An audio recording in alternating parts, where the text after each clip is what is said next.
Imaginez-vous un monde sans peur? Si oui, quel serait-il? Je crois que le monde sans peur est surtout le monde de celui qui est inconscient, c'est-à-dire celui qui ne se projette pas dans un monde où les choses pourraient l'amener à périr, un monde dans lequel il s'engagerait. Et donc vivre à minima, ce serait certainement cette posture qui fait que finalement on ne redoute rien, on peut tout affronter sans avoir la conscience qu'on peut mourir ou y perdre quelque chose. Et par conséquent, ça sera un monde en quelque sorte aseptisé. Mais en même temps, j'ai envie de dire aussi qu'il existe un monde sans peur lorsqu'effectivement l'homme s'interroge sur la place qu'il a à tenir dans ce monde et lorsqu'il prend conscience de ses responsabilités. Alors il s'engage, il travaille, il essaye de décoder tout ce monde qui autour de lui ou qui l'environne est assez impressionnant.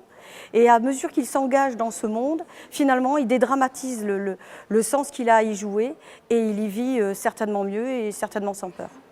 À titre personnel, où situez-vous la limite entre la peur qui empêche de celle qui fait agir? Je crois en fait que je situe l'intermédiaire entre deux choses.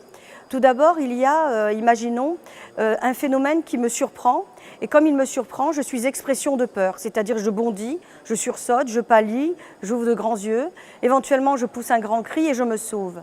Ça, c'est la peur qui m'empêche d'agir, puisque c'est une peur qui me fait fuir le danger.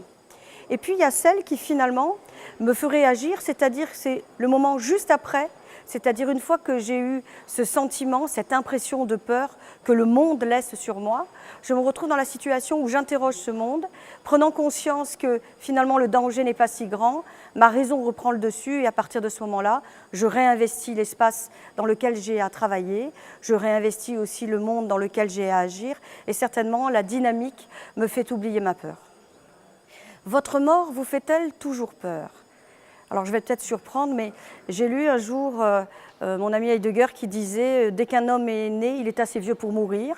J'ai lu du Suran derrière ça qui disait que plus on avançait en âge, plus notre corps craquait de tout bois. Et finalement, j'ai appris à ne pas avoir peur de la mort. Alors ça peut paraître prétentieux, mais je suis tellement investie de mon travail, de mes lectures, de choses que je fais, que j'oublie de penser à la mort. C'est peut-être dramatique, mais c'est quand même le cas.